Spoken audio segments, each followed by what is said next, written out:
ఈ అంతరిక్ష రాయిలో ఏముంది? ప్రతి 6 సంవత్సరాలకొకసారి బెన్ను అనే ఆస్ట్రాయిడ్ భూమికి దగ్గరగా వస్తుంది.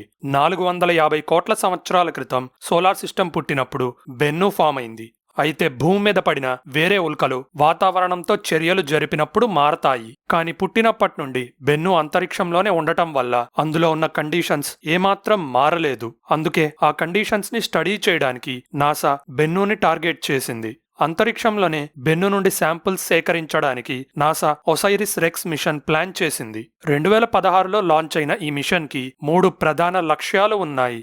మొదటి లక్ష్యం బెన్ను సర్ఫేస్ నుండి 60 గ్రాముల శాంపిల్స్ సేకరించడం.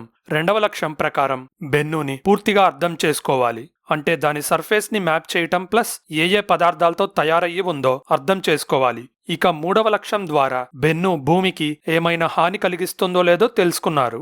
సెప్టెంబర్ 25, 2135వ సంవత్సరంలో బెన్ను భూమికి అతి దగ్గరగా వస్తుంది. అప్పుడు భూమి గ్రావిటీ బెన్ను మార్గాన్ని మారుస్తుంది. మన భూమిలానే బెన్ను కూడా తన చుట్టూ తాను తిరుగుతుంది. సో ఒకవైపు సూర్యకాంతి పడితే ఇంకోవైపు అంధకారంలో ఉంటుంది. సూర్యకాంతి పడిన వైపు అంధకారంలోకి రాగానే వేడిని వదులుతుంది. ఈ వేడి ఫోర్స్ గా బయటికి వచ్చి బెన్నుని నెడుతుంది. దీన్నే యార్కావ్స్కీ ఎఫెక్ట్ అంటారు. ఈ ఎఫెక్ట్ ప్లస్ భూమి గ్రావిటీ కలిసినందువల్ల బెన్ను మార్గాన్ని అంచనా వేయలేకపోతున్నాం. అయితే కొన్ని క్యాలిక్యులేషన్స్ లో బెన్ను మార్గం గ్రావిటేషనల్ కీహోల్స్ అనే ప్రాంతాల నుండి పాస్ అవుతుంది. ఇవి ప్రతి అంతరిక్ష వస్తువుకి ఉంటాయి. కానీ బెన్ను మార్గం భూమి గ్రావిటేషనల్ కీహోల్స్ నుండి వెళ్తుంది. ఇందులోకి బెన్ను నిజంగా వెళ్తే మాత్రం భూమి గ్రావిటీ దాన్ని లాగేసి ఢీకొట్టేటట్టుగా చెయ్యొచ్చు. బెన్ను దగ్గరికి వెళ్లడానికి ఒసైరిస్ రెక్స్ కి 2 సంవత్సరాల 4 నెలలు పట్టింది. ఈ సమయంలో అది 1.4 బిలియన్ మైళ్ల దూరాన్ని కవర్ చేసింది. డిసెంబర్ 3, 2018లో ఒసైరిస్ రెక్స్ బెన్నుని చేరుకొని చుట్టూ ఒక ఆర్బిట్లో సెటిల్ అయింది. ఆ తర్వాత బెన్నుని మ్యాప్ చేస్తూ శాంపుల్ ని సేకరించడానికి అనువైన ప్రదేశం కోసం వెతికింది. అయితే అసలు కథ అక్టోబర్ 20, 2020లో మొదలైంది. Touch and go sample acquisition mechanism, short గా టాక్సామ్ పద్ధతి ద్వారా ఒసైరిస్ రెక్స్ బెన్ను నుండి శాంపుల్స్ కలెక్ట్ చేసింది. అంటే దాని మీద పూర్తిగా ల్యాండ్ అవ్వకుండా ఒక రోబోటిక్ చెయ్యి ద్వారా ఫోర్స్ తో నైట్రోజన్ గాలిని పంపింది. ఈ గాలి బెన్ను మట్టిని పైకి లేపి చేతికి ఉన్న కంటైనర్స్ లో పడేటట్టుగా చేసింది. అయితే బెన్ను సైజ్ కేవలం 560 మీటర్లే ఉండటం వల్ల దానికి పెద్ద గ్రావిటీ ఉండదు. సో ఈ తతంగమంతా ఆల్మోస్ట్ 0 గ్రావిటీలో జరగాలి. అన్ని క్యాలిక్యులేషన్స్ పూర్తయ్యాక బెన్ను శాంపుల్ కలెక్షన్ కి ఒసైరిస్ రెక్స్ కి ఒక్క ఛాన్సే ఉంది అని అర్థమైంది. సో సక్సెస్ అవ్వాలి అంటే బెన్ను మీద నైటింగేల్ అనే ప్రాంతం కరెక్ట్ గా ఉంటుంది అని గుర్తించాం. అయితే నాసా గోల్ 60 గ్రాముల శాంపుల్ కలెక్షన్ అయితే బెన్ను ఏకంగా 120 గ్రాముల్ని సేకరించింది.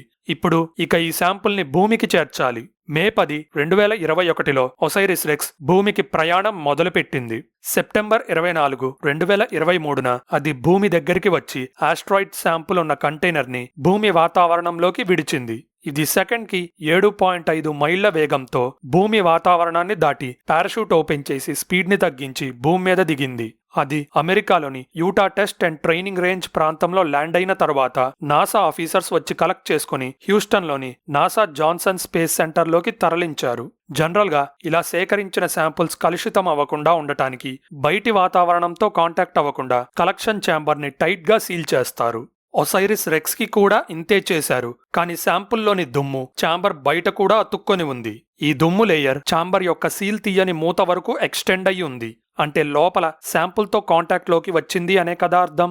శాంపుల్ అనేది సీల్ చేసిన మూత మధ్య ఖాళీ నుండి ఎస్కేప్ అయ్యింది. సో శాంపుల్ కలుషితమయ్యింది అనుకోవాలా? ఇంత ప్లాన్ చేసినా కానీ ఈ తప్పు ఎలా జరిగింది? మిగిలిన శాంపిల్స్ ని స్టడీ చేసిన సైంటిస్టులు షాక్ అయ్యారు. 1 సంవత్సరం పాటు బెన్ను శాంపిల్స్ ని స్టడీ చేసి అది నీరు ఎక్కువగా ఉన్న ఆస్ట్రోనామికల్ వస్తువు నుండి వచ్చింది అని కనిపెట్టారు. అలానే ఈ వస్తువు జియోలాజికల్ గా యాక్టివ్ గా ఉంది. అంటే అగ్నిపర్వతాలు, ప్లేట్ టెక్టానిక్స్ లాంటివి ఉన్నాయి. అయితే ఈ ఆస్ట్రోనామికల్ వస్తువులో ఉన్న కెమికల్స్ జీవం పుట్టడానికి సహకరిస్తాయి. సో ఇవే కెమికల్స్ భూమికి వచ్చాయేమో? ఇలా చూస్తుంటే బెన్నుని పుట్టించిన ఆస్ట్రోనామికల్ వస్తువు భూమిలా ఉండేది అని అర్థం అవుతుంది. కానీ ఇది ఇప్పుడు ఎక్కడ ఉంది? అసలు బెన్ను దాని నుండి ఎలా వేరైంది? ఈ ప్రశ్నలకు సమాధానం బెన్ను శాంపుల్లోనే ఉంది. ఈ శాంపుల్లో కొన్ని కోట్ల సంవత్సరాల క్రితం ఉన్న ఐస్ మరియు కెమికల్స్ కి సంబంధించిన ఆనవాళ్లు ఉన్నాయి. వీటిని ట్రేసెస్ అంటారు. వీటి ద్వారా బెన్ను పుట్టిన ఆస్ట్రోనామికల్ వస్తువుని కనిపెట్టొచ్చు.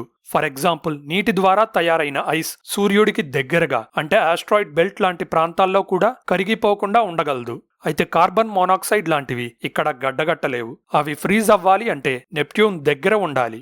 అంటే సూర్యుడి కాంతి తక్కువగా ఉంటుంది కాబట్టి టెంపరేచర్స్ తక్కువ ఉంటాయి. అయితే నీరు, అమోనియా మరియు ఇతర అన్స్టేబుల్ కాంపౌండ్స్ వేరువేరు టెంపరేచర్స్ లో ఫ్రీజ్ అవుతాయి. ఫర్ ఎగ్జాంపుల్, నీరు 0 degrees కి దగ్గరగా గడ్డగడుతుంది. ఈ టెంపరేచర్ దగ్గర అమోనియా వాయు రూపంలో ఉంటుంది.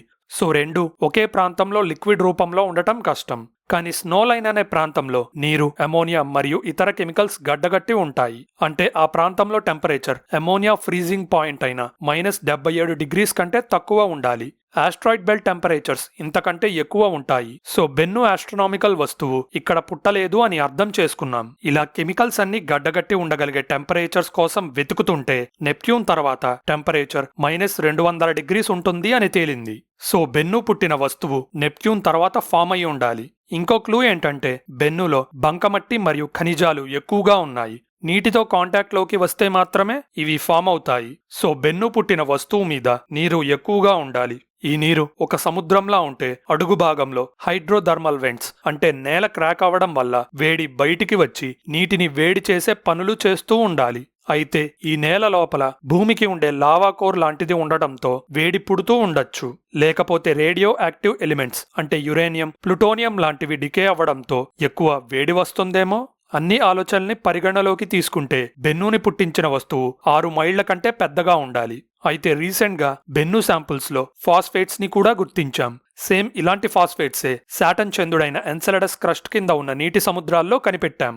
సో బెన్నుని పుట్టించిన వస్తువు మీద జీవానికి అనువుగా ఉండే నీటి బాడీస్ ఉంటాయి అని అనుకోవచ్చు. అయితే దీని నుండి బెన్ను ఎలా వేరయ్యింది? ఒక థీరీ ప్రకారం 300 కోట్ల సంవత్సరాల క్రితం బెన్నుని పుట్టించిన వస్తువుని ఏదో ఢీ కొట్టడం వల్ల విరిగిపోయింది. అలా పుట్టిన ఒక ముక్కే బెన్నుగా మారింది. ఇందులోని కొన్ని ముక్కలు భూమి మీద పడటంతో నీరు ఫామ్ అయింది అని నా ఫీలింగ్. బెన్నుని ఇంకా లోతుగా పరిశీలిస్తే అసలు భూమి మీదకు నీరు ఎలా వచ్చింది, అందులో జీవం ఎలా పుట్టింది అనే రహస్యం బయటపడొచ్చు. అనేక సంవత్సరాలుగా నీరు ఎక్కువగా ఉన్న కామెట్స్ భూమిని ఢీకొట్టి నీటిని తెచ్చాయి అని సైంటిస్టులు నమ్మారు. కానీ ఈ మధ్య చేసిన రీసెర్చ్ ప్రకారం కామెట్స్ లో ఉన్న నీటి కెమికల్ కాంపోజిషన్ మరియు భూమి నీటి కెమికల్ కాంపోజిషన్ వేరుగా ఉన్నాయి అని తేలింది.